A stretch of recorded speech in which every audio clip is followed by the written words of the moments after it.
Bonjour à tous, voici la deuxième partie de notre projet.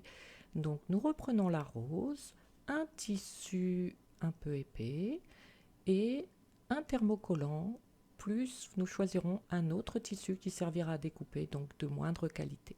Voilà, ce tissu je l'ai choisi vert clair.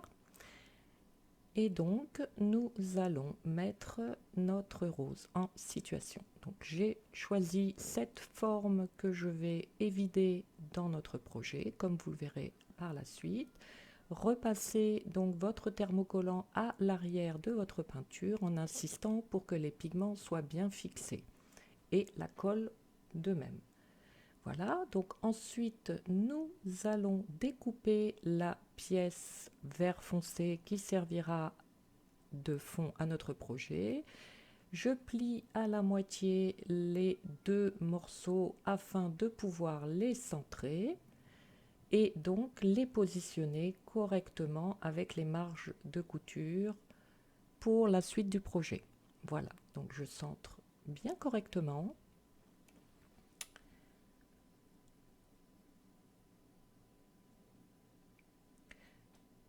Donc je vais épingler les deux pièces de tissu. Ensuite, nous aurons une phase de couture.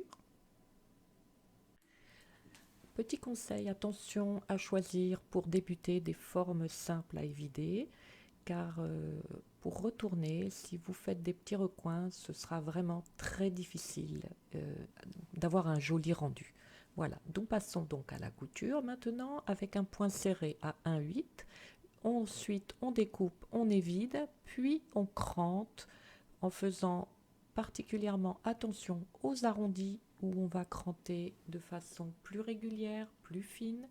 Les lignes droites, on crante à 1 cm, mais les lignes arrondies, vraiment, c'est important pour avoir un joli rendu quand nous allons retourner notre pièce vert clair vers l'intérieur.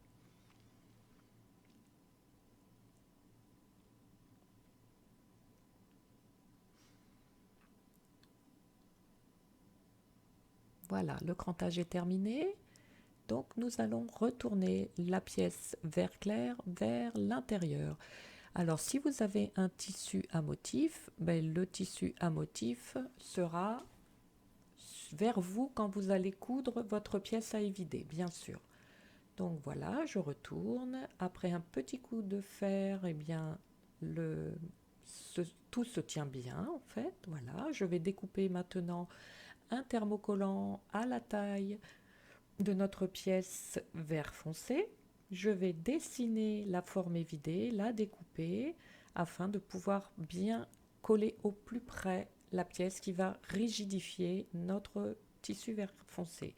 Ensuite, je vais coudre les deux pièces ensemble avec un point toujours serré à 2 mm du bord. Voilà, c'est fait. Je vous montre donc en essayant de choisir un fil ton sur ton, mais on peut aussi choisir un fil en couleur, ce qui donnera un rendu différent. Nous allons donc, il nous reste à couper autour de la couture le surplus. Voilà qui est fait et nous avons terminé pour cette deuxième partie. À très vite pour la suite. Amusez-vous bien.